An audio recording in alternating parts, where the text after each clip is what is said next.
معلم، لا لا لا لا لا لا لا، احنا لو كنا قعدنا من هنا لحد بكره الظهر، لحد السنه الجايه تشيلسي ما كانتش هتجيب اجوان ولا اي حاجه.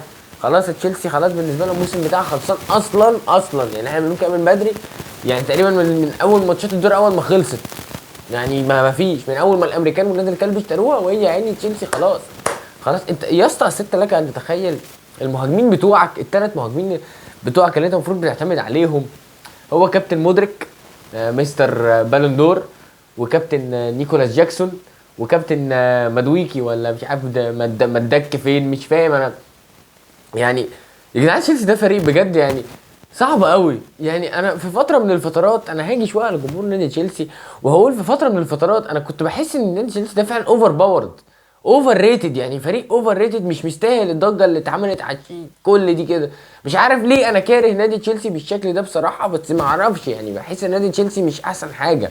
يعني مش اللي هو يعني فريق اللي انا هو عامل قلق في اوروبا وعامل قلق في الدوري الانجليزي وبتاع، وهو حال على بعض اساسا يعني مرتين دوري ابطال اوروبا يعني مش حاجه. طبعا في ناس بتكتب لي كومنتات ما انت مشجع توتنهام، ما انت انت من نفسك ما شميتهاش وبتاع. يا عم ماشي انا ما شميتهاش، بس انا معترف ان انا ما شميتهاش يعني. انما مش بقول انا سيد اوروبا على الفاضي وعلى المليان يعني، ما علينا يعني. مش موضوعنا. هو نادي ارسنال يعني هو حرفيا كسر ملعب الاتحاد، ما كسر ملعب الامارات على دماغ نادي تشيلسي بخمسه على الرايق. يعني هي خمسه بس على الرايق. يعني انا واخد بالي من اللعيبه بعد ما الماتش ما خلص، اللعيبه مش تعبانه، اللعيبه مش عارف انت مش مخلصه الماتش لو يا لهوي ايه ده وعملنا مجهود، لا عادي جدا. خمسه على الهادي خالص وعلى الرايق والصح والمظبوط والدنيا تمام ولا اي حاجه ولا الهوا. الماتش خلص خمسه وبس. هنعمل ايه؟ هنروح البيت هنستعد لماتش توتنهام بس. يعني باقل مجهود نادي ارسنال كسب نادي تشيلسي 5-0. ولولا فعلا بتروفيتش كان نادي ارسنال يعني تعدى الستة والسبعة والثمانية وكنا هنبص لارقام كبيره. ليه؟ لان نص ملعب نادي تشيلسي اجرك الله ما مش موجود. ما فيش نص ملعب اصلا، يفكك من الاسماء اللي محطوطه وبتاع وينزو فرنانديز والشباب دي وبتاع.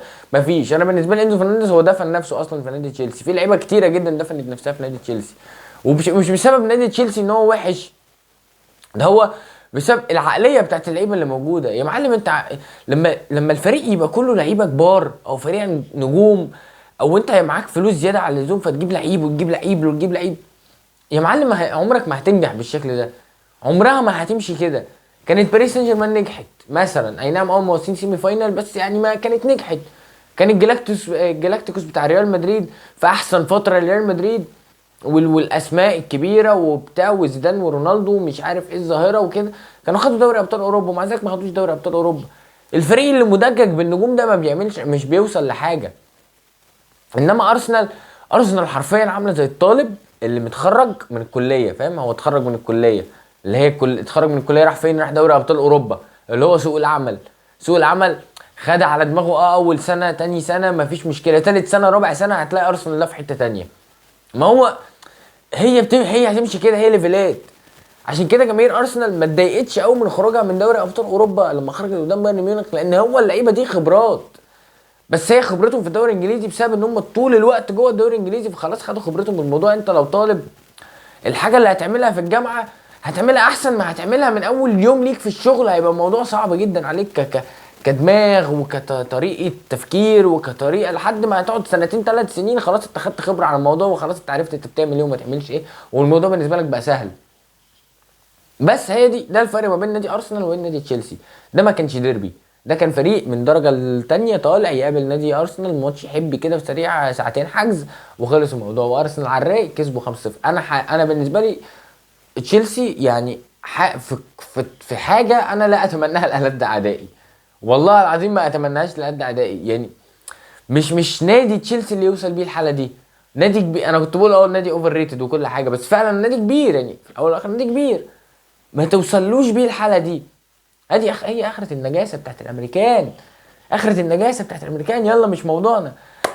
في الاول والاخر يعني ده مجرد رايي، وانا مبسوط جدا بصراحه بسبب بن وايت. انا النهارده اتروق عليا في الفانتزي جدا، يعني انا جايب 70 نقطه ولسه صلاح ما لعبش ولسه دالوت ما لعبش ولسه فابيان شارو والدنيا 100 100 ومش عارف مين تاني لسه ما لعبش عندي تقريبا خوليان الفاريز.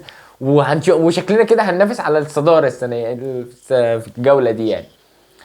بس اتمنى ان اسمع رايكم في الكومنتات وما حدش يزعل مني من جماهير تشيلسي، بس انا فعلا انا بقول اللي في قلبي. يعني هو اللي انا فعلا عايز اقوله بقوله. وفي الاول والاخر فعلا زي ما انا قلت لك، نادي تشيلسي فريق كبير وما يستاهلش من جمهوره اللي انا شفته من شويه ده. بس كده.